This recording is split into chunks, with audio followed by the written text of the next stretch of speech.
Estas pérdidas fueron motivadas principalmente por las crecientes tensiones entre Estados Unidos y China, y también sobre la preocupación por la crisis económica derivada por el coronavirus.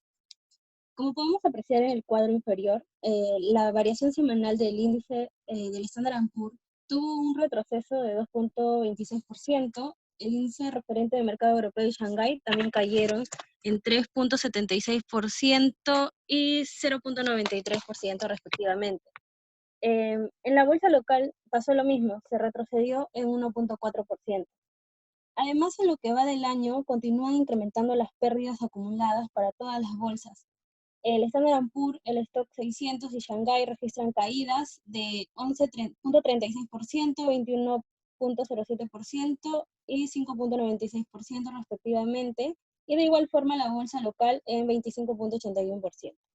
Bien, durante la semana los mercados también estuvieron atentos a la evolución del coronavirus y una posible segunda ola de infecciones de esto en el mundo tras la reapertura económica en muchos países.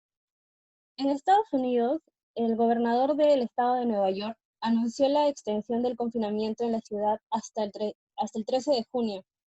Sin embargo, en el resto del estado, la cuarentena se levantará el 16 de mayo. Por otro lado, el presidente de la Fed salió a hablar, el señor Jerome Powell, advirtió una recesión prolongada en Estados Unidos por el coronavirus. También descartó la posibilidad de tasas de intereses negativas y se mostró en favor de mayores estímulos fiscales para evitar los daños económicos a largo plazo y dejar una recuperación más fuerte. Por su parte, Donald Trump descartó cualquier renegociación del acuerdo comercial firmado con China, pues cree que esto solo favorecería al país asiático. Y además mencionó que incluso podría cortar toda relación con China. Entre las acciones que tomó Donald Trump, esta semana firmó una orden ejecutiva para extender la prohibición de las empresas estadounidenses de adquirir y utilizar dispositivos elaborados por las compañías del exterior, o sea, las compañías tecnológicas del exterior, pues cree que esto podría poner en riesgo la seguridad nacional. Asimismo, anunció nuevas restricciones a la compañía Huawei con el fin de limitar la capacidad de la empresa para emplear la tecnología y software estadounidense en la fabricación y diseño de los semiconductores en el extranjero. Sin embargo, se renovó hasta el 13 de agosto las licencias de las compañías que trabajan con Huawei.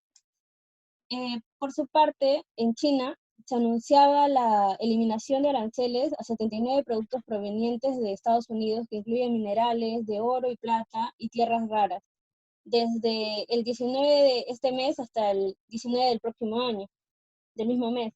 Esto con la finalidad de impulsar sus importaciones. Sin embargo, en respuesta, en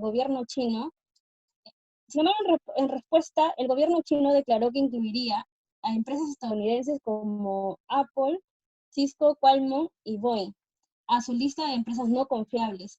Ello implicaría que se realice un proceso de investigación y se imponga restricciones a estas empresas. Por otra parte, luego de confirmarse 17 nuevos casos en la ciudad de Wuhan, el gobierno chino empezó a tomar pruebas de COVID a los 11 millones de habitantes de la ciudad. Asimismo, en Beijing, la Comisión Principal de Educación anunció que las universidades y guarderías reabrirán su totalidad en junio. En la zona europea, la presidenta de la Comisión Europea amenazó a Alemania con iniciarle un expediente de infracción tras la negativa de Alemania de que la BCE no debería actuar sobre su política monetaria y fiscal. Esto frente al programa de recuperación de la Unión, que movería 1.6 billones de euros y que incluiría subsidios no reembolsables en un porcentaje aún no determinado. Por otro lado, la Comisión Europea recomendó que los criterios para una reapertura sean en 3 fases en la Unión Europea. En este plan se detallan disposiciones sobre el levantamiento de controles fronterizos, el transporte, el turismo y la protección del consumidor. Siguiente slide, por favor. Bien.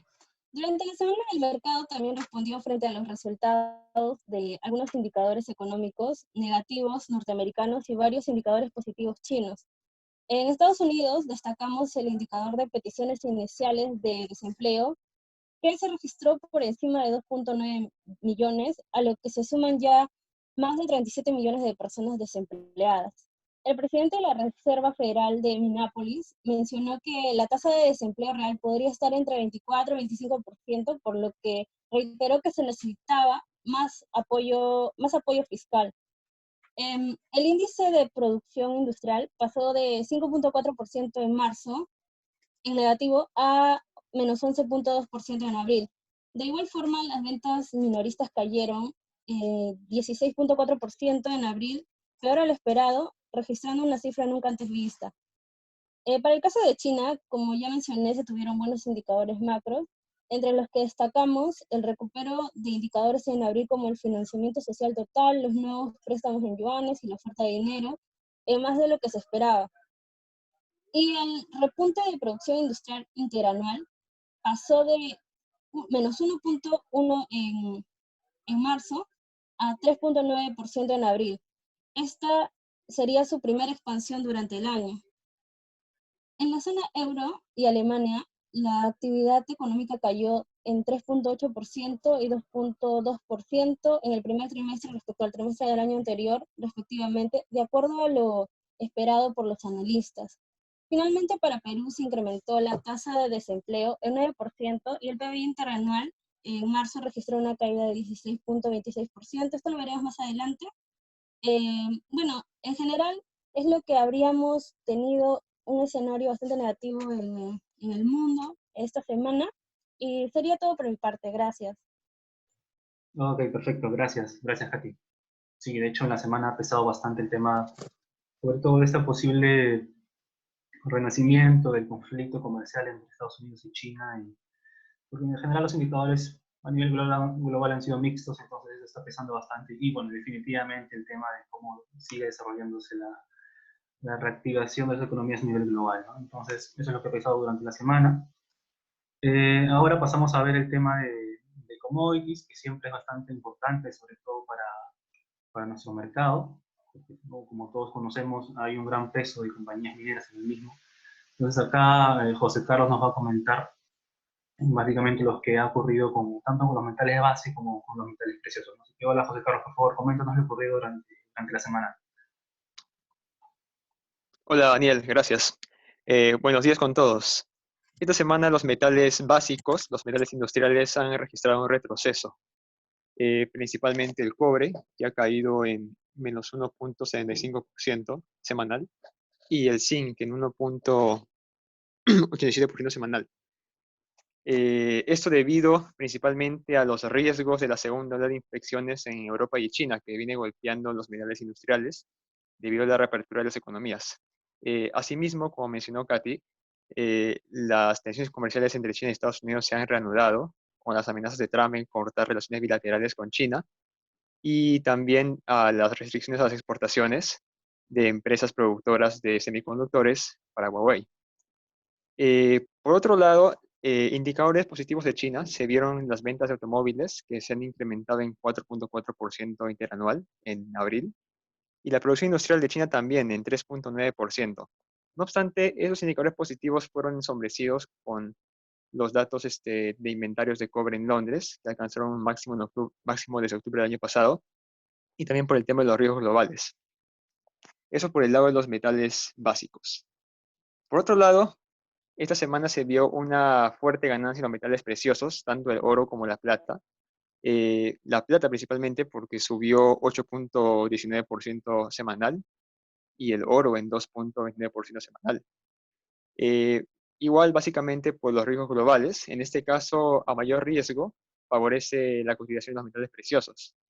La nueva ola de contagios en China, tensiones comerciales, y asimismo también por el riesgo de recesión en Estados Unidos.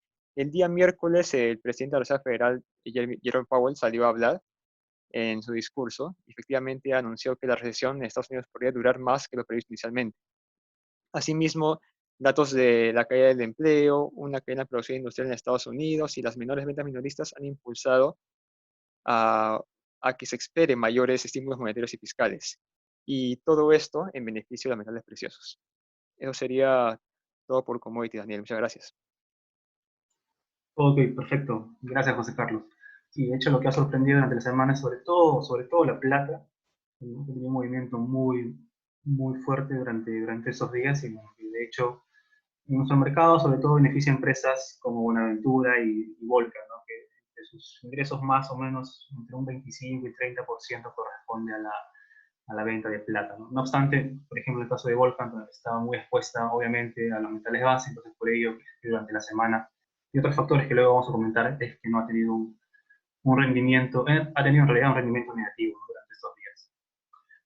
Y entonces lo siguiente, ya luego de haber visto la parte macro global, es ver la parte local, en donde aquí Américo nos va a ayudar comentándonos lo más relevante, sobre todo que corresponde al plan de Reactiva Perú, y también a la parte de cómo se está evolucionando este tema de las subastas, justamente para las tasas que se están adjudicando para los bancos, ¿no? Así que, hola Américo, por favor, comenta lo ocurrido durante estos días. Hola Daniel, ¿qué tal? Gracias. Muy bien, voy a empezar comentando un tanto cómo ha ido avanzando el PBI a marzo. El PBI a marzo había caído en 16.26% interanual, básicamente rompiendo una tendencia ya de 127 meses de crecimiento continuo. Esto en función a las medidas de activación de aislamiento social obligatorio desde el 16 de marzo. Esto como respuesta de la contención al COVID-19. Así, con esto se logró interrumpir gran parte de la actividad económica, ¿no? Es importante también recalcar tal vez que solo está considerando 15 días de actividades previamente normales y 15 días ya considerando la interrupción. Este resultado negativo tuvo explicación básicamente por menores niveles de producción en la mayoría de sectores productivos, excepto en el sector financiero y seguros, que avanzó en 3.95%. Esto básicamente por mayores créditos corporativos a grandes, medianas y pequeñas empresas, mientras que telecomunicaciones registró un avance de 5.75% debido a mayores suscripciones de Internet y televisión en 13.6%. Y además el sector agropecuario creció en 0.68%, ¿no? Dado los mayores niveles de producción en el porcino, la leche fresca, en los huevos y las aves. Esto está en función a la información que te brinda el INEI.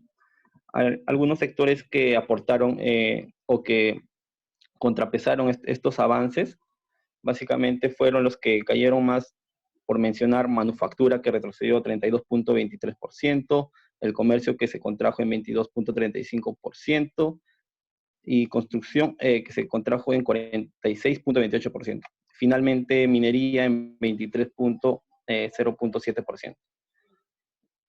El siguiente punto que vamos a tocar va a ser un poco de cómo ha ido evolucionando Reactiva Perú desde que inició el 23 de abril las subastas. En este caso, hasta el día miércoles, las subastas alcanzaron 27.3 mil millones. El día jueves y viernes no se llegó a subastar. Y a lo largo de esta trayectoria, se ha visto un poco la tendencia de las tasas hacia arriba, ¿no? Por ejemplo, podemos ver en el gráfico inferior de la derecha que en el caso de la subasta con una cobertura especial, pasó de 2.99% a 3.5%, hasta la subasta número 11. Y lo mismo pasó con la otra cobertura que alcanza los 30.000 en préstamos, que empezó con 1.53 y que a la onceava subasta en promedio estuvo en 3.40%, ¿no? Estas tasas básicamente son determinadas por el mismo mercado, ¿no? O por los bancos que participan dentro de estas subastas. Y el Banco Central se encarga de asignar a quienes les brinda la subasta. En este caso tiene que ser naturalmente los bancos que ofrecen menores tasas, ¿no? Por otro lado, para complementar un poco, los destinos a los cuales fueron adjudicados los fondos de Reactiva Perú estuvieron centrados básicamente en la mediana y gran empresa, ¿no? Un poco lo que se comentaba en la segunda semana, básicamente iba a estar centrado entre estos dos y acotando un poco lo de pequeña empresa. Sin embargo, tal vez es necesario mencionar que estas adjudicaciones no son, digamos, realizadas por los bancos comerciales, sino lo realiza el mismo Banco Central a través de las subastas, ¿no?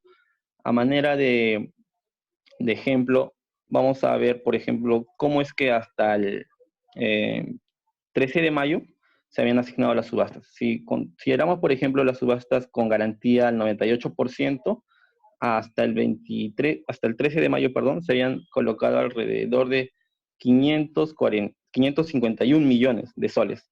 Entonces, si son préstamos hasta 3.000 soles y las ventas mensuales en promedio de una microempresa alcanzan los 57.000 soles, entonces naturalmente estos préstamos tendrían que estar orientados ahí, ¿no? Y en menor medida porque va a depender mucho de las ventas promedios que tengas. Entonces, esto ha sido de alguna manera canalizado por el mismo BCR. Si pasamos, por ejemplo, al siguiente nivel, que sería préstamos desde 30.000 hasta 300.000, el BCR asignó en sus subastas 4.634 millones, ¿no? Entonces, hay que ver un poco esa parte, ¿no? O sea, no es tanto como algunas noticias han estado saliendo que mencionaban que los bancos comerciales no quieren asignar estos préstamos, ¿no? O están principalmente favoreciendo a las medianas y grandes empresas. No, esto inicia desde el punto en que se asignan las subastas y las garantías, ¿no? Básicamente tendría que ver más con eso. Y un poco ya para terminar, el número de contagiados hasta el día de ayer había alcanzado los 84.495, así ya ocupando el 12º lugar a nivel mundial. El RU calculado hasta un día previo, hasta el día jueves, se encuentra en 1. Sin embargo, estos datos son un poco engañosos debido a la forma en que se miden, ¿no? Para que se den una idea, por ejemplo, la semana anterior comentamos que el RO se encontraba en 1.1. Y ahorita, si es que revisamos un poco las cifras que han estado saliendo, en promedio encontramos que el número de casos desde el día viernes hasta el sábado previo de la semana pasada, los casos aumentaron en 5.89% respecto a la semana previa, y el número de pruebas avanzó en 1.14%. Entonces hubo mayor número de contagiados respecto a la evolución de las pruebas, a pesar de que el RON nos indica que, por ejemplo, la tasa de contagio ha disminuido. Entonces hay que tratar de ser un poco cuidadosos con las conclusiones que se sacan. Ahorita mismo, por ejemplo, no podemos decir si es que nos encontramos por debajo de 1 o si ni siquiera nos encontramos en el mismo 1, ¿no? Por tanto, existe el riesgo incluso de una ampliación de por lo menos en 7 días tal vez de la cuarentena. Muy bien, David. Daniel, perdón, yo me quedo por ahí. Gracias. Ok, perfecto. Gracias. Gracias, Américo.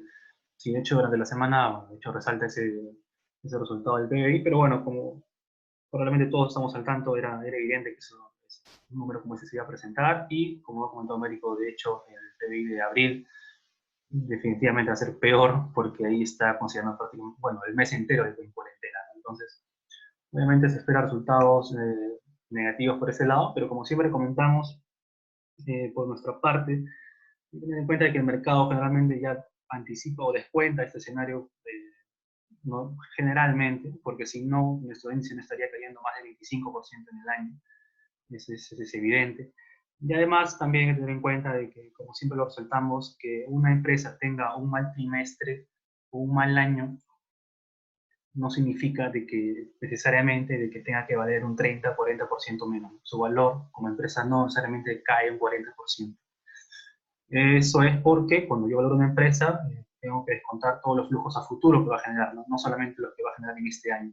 Entonces, por ello es que siempre nosotros tenemos nuestra visión es un poco más optimista de mediano a largo plazo, ¿no? Obviamente no de corto.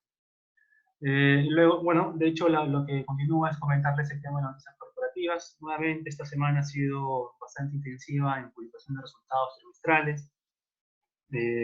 Seguramente varios nos siguen ahí por Facebook y han podido estar al tanto de las publicaciones que hacemos respecto a los resultados. Aquí lo voy a pasar un poco rápido porque en realidad ya lo hemos comentado anteriormente. En la semana reportó los resultados de empresas como Atacocha, que reportó pérdidas bastante relevantes, más de 50 millones de pérdidas en el trimestre, aunque esto generalmente ha sido causa principalmente por un tema contable de deterioro de activos, ¿no? Lo cual ocurrió también en otras empresas como Trevale. Este es porque, bueno, básicamente el menor precio de los los metales que hay en el trimestre respecto al año anterior ha hecho de que sus activos, sus unidades mineras pierdan valor a nivel contable. Entonces, ese deterioro se reconoce por el estado de resultados y por eso se genera una pérdida contable. Luego, bueno, también destaca los resultados de Intercorp. Y al igual que en el caso de Credit Corp, como comentamos la semana anterior, ha habido un desplome, ¿no?, de la utilidad neta. No obstante, eso se debe a provisiones anticipadas, como comentamos. Estas compañías utilizan la IFRS 9 en lugar de la normativa local.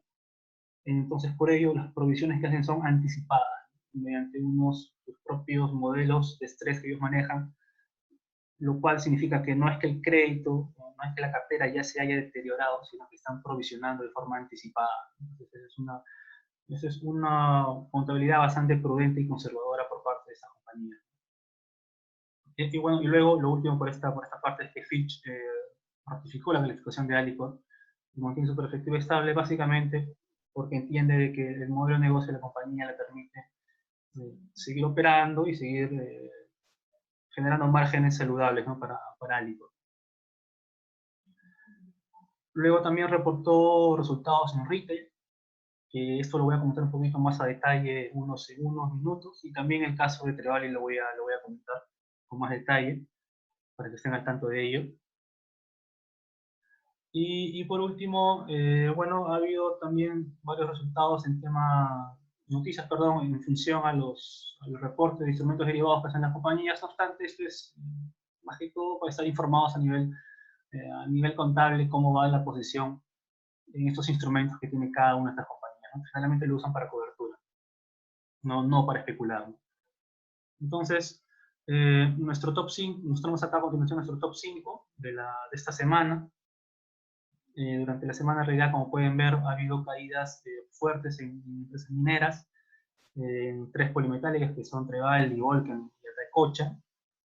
Aquí, como hemos comentado, bueno, durante la semana ha habido un retroceso en el precio de los metales de base, lo cual de hecho ha impactado, pero también resultados tanto en Atacocha como en Trevali, ¿no? Y entendemos que en Volcan también el mercado se está anticipando a que los resultados van a ser muy malos, ¿no? Porque ya estamos viendo que es muy probable que también haga un deterioro de activos, tal cual lo ha hecho Atacocha y Trevali, y lo cual va a impactarle a nivel del resultado del beneficio neto, ¿no?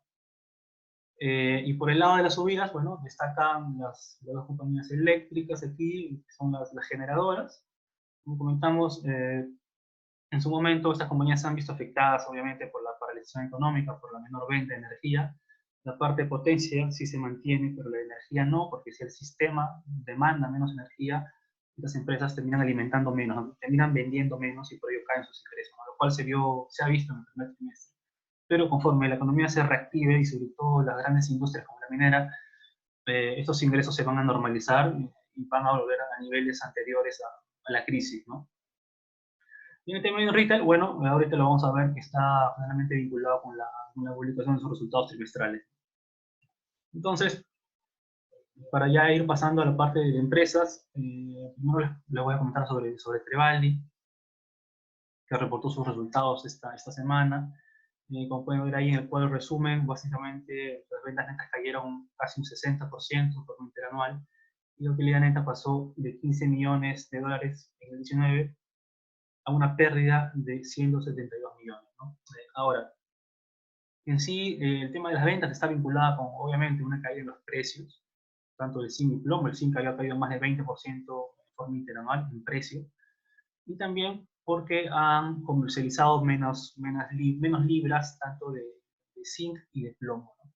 Acá con Trevali siempre está el tema ese que hay un desfase entre la producción y la venta en las minas africanas, ¿no? Que hay los envíos que hacen, siempre hay un desfase, por lo cual les termina afectando en el tema de ventas, o sea, venden menos de lo que producen. Realmente ocurre eso con las minas que tienen en África. Y lo que ha hecho que se desplome el beneficio neto es el tema de la provisión por deterioro de activos, y sobre todo lo de la unidad de Caribou, ¿no?, que es la unidad que tiene en Canadá, lo cual, como si ustedes conocen, si ustedes siguen la empresa, saben de que esta unidad está cerrada desde hace ya, si mal no recuerdo, poco más de un mes o 2 meses, por un tema de que la unidad simplemente es ineficiente, no genera beneficio, y por ende, en lugar de perder dinero operando en ella, simplemente han decidido cerrarla y dejarla en mantenimiento, ¿no? Hasta que los precios puedan recuperarse y sea rentable realmente empezar a operar nuevamente allí. Ahora, lo que queríamos resaltar sobre esta empresa, porque algunos me consultan o nos consultan en general sobre Trevali, es el tema de que es una empresa con una posición financiera bastante delicada. Prácticamente el 100% de su deuda es de vencimiento corriente, o sea, tiene un vencimiento menor de un año. Y generalmente esto corresponde, sobre todo, a una línea de crédito que tiene con algunos bancos, lo cual comentamos la semana anterior también. La empresa ya ha hecho ya tiene un cumplimiento de covenants, que son requerimientos de algunos ratios de apalancamiento que requieren los bancos para no requerir el pago de la línea en sí, porque obviamente quieren cubrirse a que la empresa no pueda terminar devolviéndoles ese monto prestado. Entonces, de este cumplimiento, los bancos le dieron un aplazamiento, le han dado un plazo para que puedan cumplir el covenant hasta el 31 de mayo, lo cual vence en unos días. Es probable que la empresa no cumpla nuevamente con el covenant, por cómo van las cosas en ese segundo trimestre, que en realidad el zinc se recupera un poquito, pero es algo bastante marginal. En realidad, el costo de operar de esta compañía está en 1.10 por libra, y el zinc está ahorita por debajo de $1, entonces la empresa sigue perdiendo dinero, no genera caja. Entonces, por ello, obviamente, nuevamente va a incumplir el covenant, y acá el tema está de que en esta compañía lo único que le queda es tratar de seguir refinanciando, de hacer un revolving de ese covenant, que los bancos le permitan hacer esto, para seguir ganando tiempo y que el mercado se recupere y le permita generar más caja, ¿no? Es lo único básicamente que le queda, está en manos de los bancos, y también sería en manos del accionista mayoritario que es Glencore, que lo que podría hacer, sí es una opción, obviamente, sería una ampliación de capital para inyectar dinero a la compañía, ¿no? Ahora, obviamente, si hay una ampliación de capital de estos precios a 5 centavos por dólar, el accionista minoritario se va a ver diluido en forma muy, muy potente. Básicamente, tu participación como accionista minoritario va a caer un montón, porque se haría una emisión de acciones al precio de mercado, básicamente, ¿no? para que sea atractivo para el mayoritario, como creen, para Glencore, acudir a esta ampliación, ¿no? Entonces, lo que vemos es que en realidad es muy poco probable de que el accionista retail minoritario realmente pueda generar valor en esta compañía. Así ustedes vean que el precio está en mínimos históricos, porque es por una muy buena razón, ¿no? Porque la empresa está en una situación financiera muy delicada. Entonces, está siempre, nuevamente, lo reitero, como ya lo he comentado las últimas 2 semanas, hay que tener mucho cuidado de este tipo de compañías que están fuertemente endeudadas y que en principio están básicamente en un entorno de default, por lo cual están o bien en manos de los bancos que les sigan dando, les sigan permitiendo refinanciar, a ir aplazando los pagos, o que venga el mayoritario y que haga una ampliación y que termine diluyendo de forma significativa, ¿no? Por lo cual es muy poco probable que pueda generar valor como accionista. Y la segunda empresa que voy a comentar es Retail. Como ustedes saben, en Retail forma parte de nuestro portafolio, un 25% del peso. Y en realidad los resultados de este trimestre nos han gustado, han sido positivos. Creo que el mercado ha reaccionado de forma positiva también ante ello y reafirma nuestra tesis de inversión en esta compañía, ¿no? Que nos gusta bastante.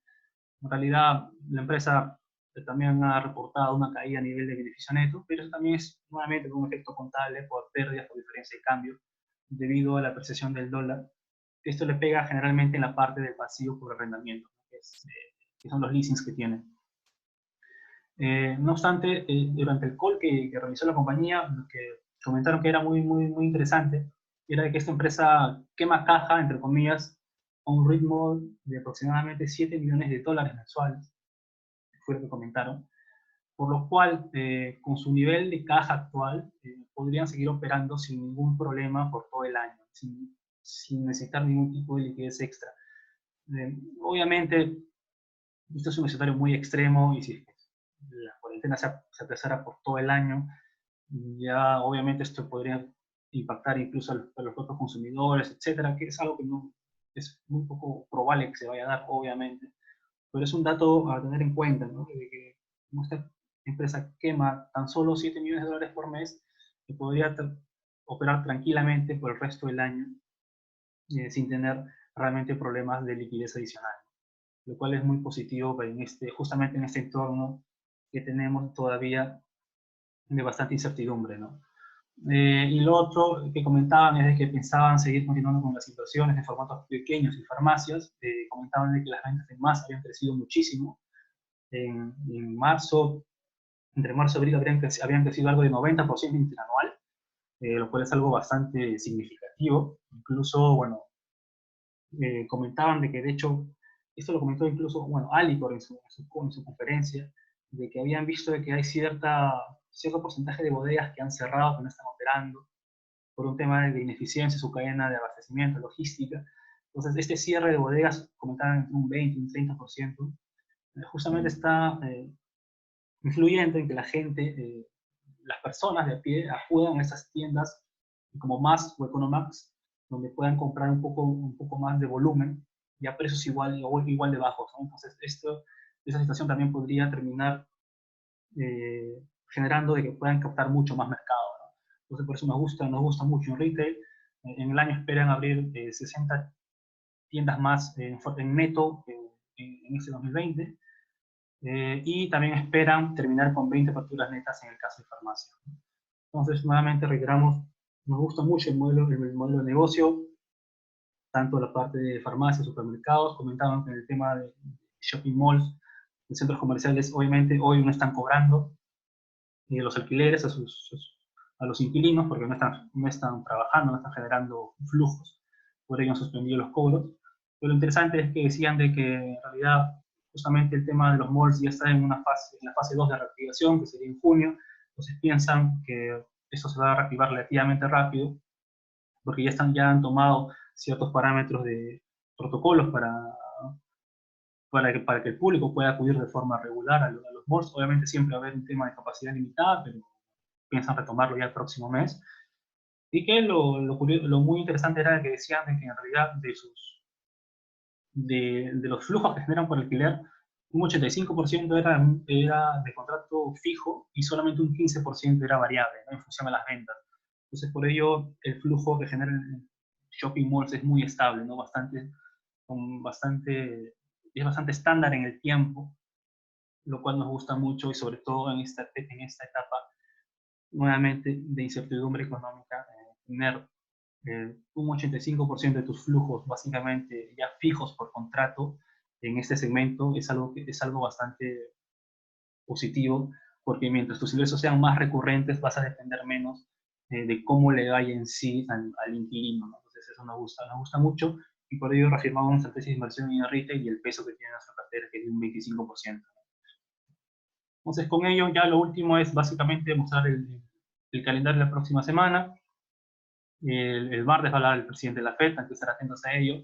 Y bueno, y en sí luego hay toda una serie de indicadores a nivel europeo de PMI, ¿no? De que probablemente también tenga cierto impacto en el mercado.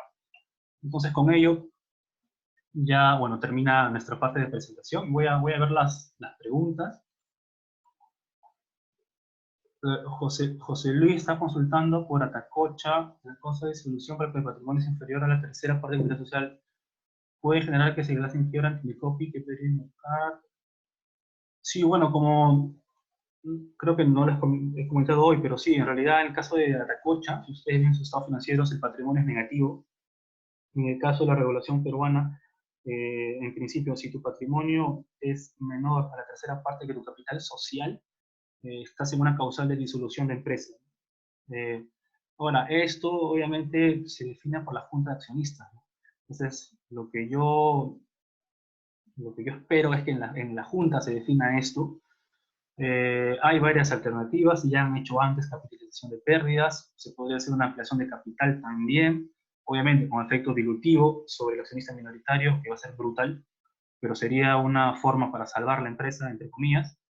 Y por ello, lo que yo esperaría es a que se dé la Junta de Accionistas y dice, esto se aclare mucho más, ¿no? Y el caso de Volcan, bueno, hay que esperar sus resultados, pero la empresa en sí, bueno, Volcan no está con patrimonio negativo, obviamente, todavía, pero hay que ver sus resultados de trimestre y verlas. En el caso de Volcan, lo positivo es que tiene la opción tanto de vender algunos activos que son una estrategia, como el caso de esta participación que tiene en cemento, una cementera de Chile, y también la parte del puerto, que entendería que en un caso extremo podría terminar vendiéndolo, sin necesitar la liquidez. Pero sí, el tema es con el bono que tienen el 22, ¿no? que le vencen el 22 y es un monto bastante significativo, ¿no? Eran más de 500 millones de dólares, si mal no recuerdo. Entonces, en el caso de Volcan, por ejemplo, hay un tema bastante particular, que es algo que no les he comentado ahora, pero que luego podríamos comentarlo. Es un tema de que siempre algunos nos consultan por instrumentos de deuda.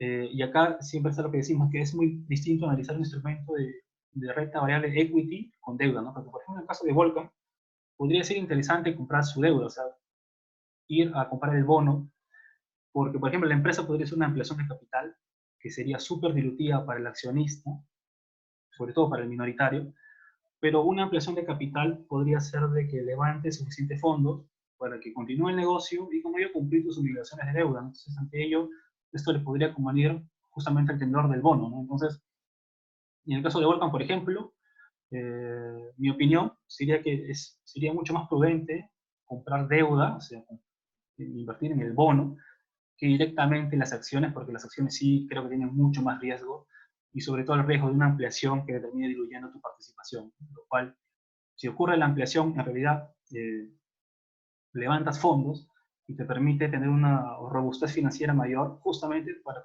poder cumplir con tus obligaciones financieras, que es el tenedor del bono, ¿no? Entonces, siempre, esta es la diferencia que hay entre analizar la parte de equity y deuda, y por ello, en algunos casos como estos, creo de que podría ser quizás más conveniente terminar adquiriendo deuda, ¿no? Pero bueno, es un tema que luego podemos seguir discutiendo. Luego, vi una consulta por la cuarentena. ¿Qué tan probable es que este aumento de precios solamente a finales de este mes en la cuarentena peruana? Bueno, en realidad, sí, eso es lo que va a impactar sobre todo el mercado, el tema de, más que la cuarentena, el tema de la reactivación, cómo se evolucionan las fases. Estamos viendo que está yendo un poco lento, quizás por el tema de que sean más, de que sean bastante prudentes con el tema de los protocolos. Entonces, conforme vaya avanzando la reactivación de las fases en sí, es lo que va a impactar bastante en el mercado, ¿no? Porque acá están involucradas todas las empresas en realidad, las mineras, las cementeras, las acereras, Ferreycorp, que comercializa maquinaria. Entonces, conforme la reactivación económica se vaya dando de forma más potente, eso es lo que creemos que va a impactar sobre todo en nuestro mercado local, ¿no? Y luego Rafael nos dice, si hubieras comprado Volcan hace 12 meses, ¿le venderías ahora a pérdida? ¿Deberías venderse que se recupere un poco? Uy, bueno, esa es una pregunta bastante complicada. Bueno, por un tema, es evidente que a nosotros no nos gusta Volcan y por ello no está en el portafolio. Nos parece una empresa con bastante riesgo. Ahora, si yo estuviera en pérdida, si la vendería, depende. Yo la vendería si es que viera otra oportunidad para reinvertir ese dinero, ¿no? Nosotros sí vemos oportunidades como, por ejemplo, bueno, las que están en el portafolio, ¿no? Las más seguras, entre comillas, son InRetail y Credicorp, y las que sí creemos que tienen mucho más potencial son, por ejemplo, un Ferreycorp, ¿no? Que está muy barato, y creo que conforme se reactive la economía es una de las empresas que va a generar mucho más beneficio en el mediano plazo, ¿no? Entonces, obviamente no nos gusta Volcan y por eso no está en el portafolio, y sí creemos que hay mejores opciones con mucho menos riesgo, ¿no? Dani nos pregunta por Credicorp. ¿Consideran Credicorp? Sí, Credicorp sigue con nuestro portafolio con un 35%. Y ya para ir terminando, nos consulta por Fibra Prime. Bueno, el instrumento no lo seguimos ahora muy de cerca, y de hecho habría que estar al tanto de los contratos que tiene con sus arrendadores, con sus arrendatarios. Habría que ver los contratos, si son fijos, si son variables, si son ajustados a inflación, quiénes son los inquilinos, si es que realmente están en capacidad de cumplir con las obligaciones de los pagos. Ese es el tema con esta, o sea, Fibra Prime tienes que verlo como una compañía tal cual, no simplemente porque a inicio de año te dio un yield de 7%, 6% en dólares, no simplemente por eso no irías a comprarla, ¿no? Sino analizarla tal cual es una compañía, porque es una compañía básicamente cuyos flujos vienen por el lado de alquileres, ¿no? Entonces ya con ello vamos a ir cerrando el webinar. Gracias por sus consultas. para finalizar, solamente invitarlos. Bueno, hoy hay un masterclass de valoración de empresas, para lo cual ya se han enviado las invitaciones en la mañana. Es gratuito, con lo cual los esperamos, que nos puedan acompañar allí. Básicamente tenemos una introducción a lo que es la valoración de una empresa y al flujo de caja descontado, y un pequeño ejemplo que vamos a compartir, ¿no? Para que puedan estar al tanto. Luego también recuerden que el 23 de mayo inicia nuestro módulo de justamente de valoración de empresas. Sobre este tema en particular ya hemos enviado un correo y luego vamos a volver a enviarles para los interesados en la inscripción. Y finalmente que ya en junio, el 13, vamos a tener ya un taller bursátil, en donde en realidad vamos a poder hablar mucho más a detalle justamente de las compañías que ustedes me han estado preguntando, ¿no? Por Volcan, Atacocha, las eléctricas, etcétera. Nosotros tenemos una lista ahí en las empresas que seguimos, y entonces justamente en este taller bursátil que se va a realizar en junio, que va a tener un costo bastante reducido en realidad, porque nuestro interés es justamente difundir la cultura bursátil en nuestro mercado. El objetivo va a ser ese, hacer un análisis macro, un contexto de mercado, y luego ir a pasar a revisar los resultados trimestrales y dar nuestra opinión, nuestro punto de vista sobre estas compañías, ¿no? Y por qué nos gusta y qué no nos gusta de estas empresas, ¿no? Lo cual es lo que compartimos siempre en nuestra visión de mercado. Entonces, por nuestro lado sería todo. Nuevamente, muchas gracias por su participación y espero que todos se encuentren bien en casa, y finalmente los esperamos el próximo sábado para seguir participando en este webinar Hablemos de Bolsa. Así que muchas gracias por su participación. Nos vemos el próximo sábado.